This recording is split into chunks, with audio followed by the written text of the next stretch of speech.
আসসালামু আলাইকুম। আজকে সারাদিনে রান্না বান্নার ছোট্ট একটি ভিডিও নিয়ে চলে আসলাম। আজকে আমি রান্না করেছিলাম ঝরঝরে সাদা পোলাও, শুটকির ভর্তা, ভেজিটেবল কারি এবং পাতলা ঝোলের গরুর মাংস। কে কে আছেন শুটকির ভর্তা দিয়ে পোলাও খেতে অনেক পছন্দ করেন? আমার তো পোলাও কিংবা ভুনা খিচুড়ির সাথে শুটকির ভর্তা খেতে অনেক ভালো লাগে। প্রথমে আমি মাংসটা বসিয়ে নেব। যেহেতু গরুর মাংস হতে একটু সময় লাগে, তাই সবার প্রথমে আমি মাংসটাকেই বসিয়ে দিচ্ছি। এর জন্য প্রয়োজন মতো সব ধরনের মশলা খুব ভালোভাবে কষিয়ে নিচ্ছি। যে কোনো রান্নায় মশলা যত কষানো হয় সেই রান্নাটা খেতে তত বেশি ভালো লাগে। মশলাটাকে আমি খুব ভালোভাবে কষিয়ে নিয়েছি। এবার এর মধ্যে পরিষ্কার করে রাখা গরুর মাংসগুলো দিয়ে দিব। মাংসটা দেওয়া হয়ে গেলে মাংসটা মশলার সাথে আমি খুব ভালোভাবে কষিয়ে নিব। মাংসটা মশলার সাথে কষিয়ে দিয়ে এবার আমি অন্য রান্নাগুলো বসিয়ে দিব।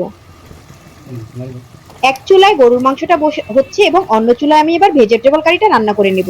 ভেজিটেবল কারি রান্নার জন্য একটি পাত্রে প্রয়োজন মতো তেল এবং কিউব করে রাখা পেঁয়াজগুলো দিয়ে দিলাম।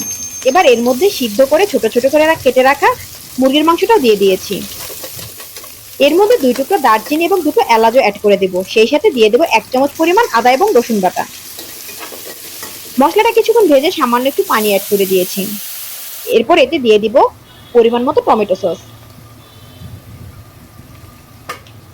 এবার মশলাটাকে ভালোভাবে কিছুক্ষণ কষিয়ে নিব। সাথে দিয়ে দিলাম স্বাদ মতো লবণ।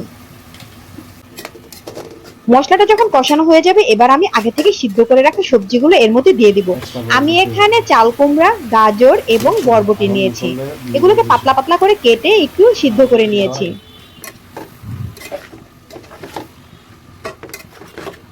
বিয়েবাড়ির স্বাদে এই ভেজিটেবলটা আপনারা যারা কখনো এভাবে রান্না করে খাননি তাদেরকে বলবো আপনারা একবার হলে এভাবে ট্রাই করে দেখবেন।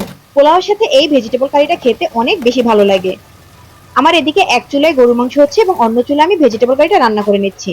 যখন ভেজিটেবলটা কষানো হয়ে যাবে এর মধ্যে আমি পরিমাণ মতো পানি দিয়ে দিলাম এবং 2 চামচ পরিমাণ গুঁড়া দুধ আমি গুলিয়ে নিয়েছি। এর মধ্যে এই গোলানো গুঁড়া দুধটাও এবার দিয়ে দিলাম।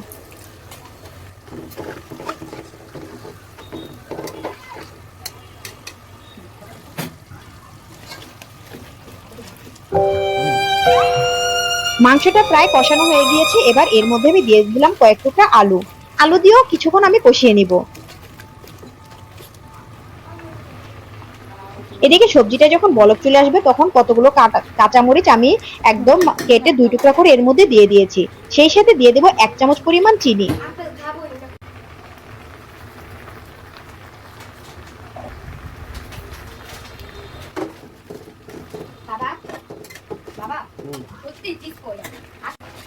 এবার পরিমাণ মতো কর্নফ্লাওয়ার আমি একটু পানি দিয়ে গুলে এর মধ্যে দিয়ে দিয়েছি। আমার ভেজিটেবল রান্নাটা প্রায় শেষ। নামানোর আগে এর মধ্যে আমি দিয়ে দেব 1 চামচ ঘি।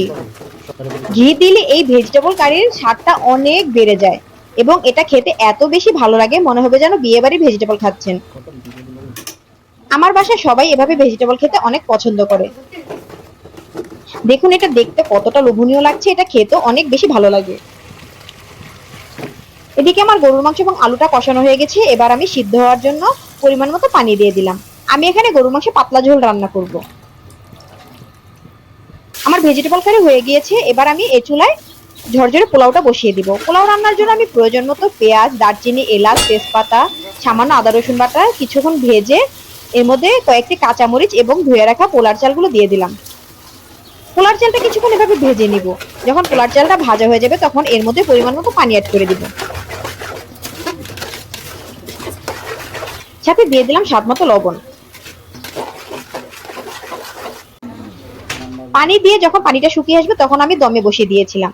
দেখুন আমার পোলাওটা একবার হয়ে গিয়েছে। এটা দেখ কতটা ঝরঝরে হয়েছে। এভাবে ঝরঝরে পোলাও খেতে অনেক বেশি ভালো লাগে। আমার রান্না প্রায় শেষ। এবার গরম গরম পরিবেশন করব। আমি এখানে রান্না করেছি আলু দিয়ে গরুর মাংসের পাতলা ঝোল, সাদা ঝরঝরে পোলাও, শুটকির ভর্তা এবং ভেজিটেবল কারি। শুটকির ভর্তা দিয়ে পোলাও খেতে আমার অনেক ভালো লাগে। পোলাও কিংবা ভুনা খিচুড়ি যেটাই বলুন না কেন শুটকির ভর্তা দিয়ে খেতে কিন্তু অনেক ভালো লাগে। যারা কখনো শুটকির ভর্তা দিয়ে পোলাও খাননি তারা একবার হলো খেয়ে দেখবেন এটা খেতে কতটা ভালো লাগে।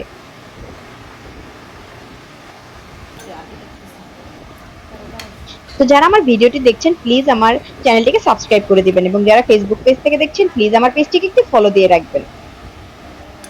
আমার ভিডিও সম্পর্কে কোনো মতামত থাকলে অবশ্যই আমাকে কমেন্টস করে জানাবেন।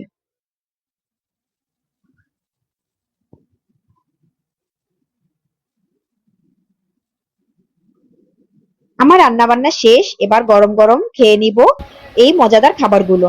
প্রথমে শুটকির ভর্তা দিয়ে পোলাওটা খাচ্ছি, এটা যে কত মজার, আমার ভীষণ প্রিয় একটি খাবার।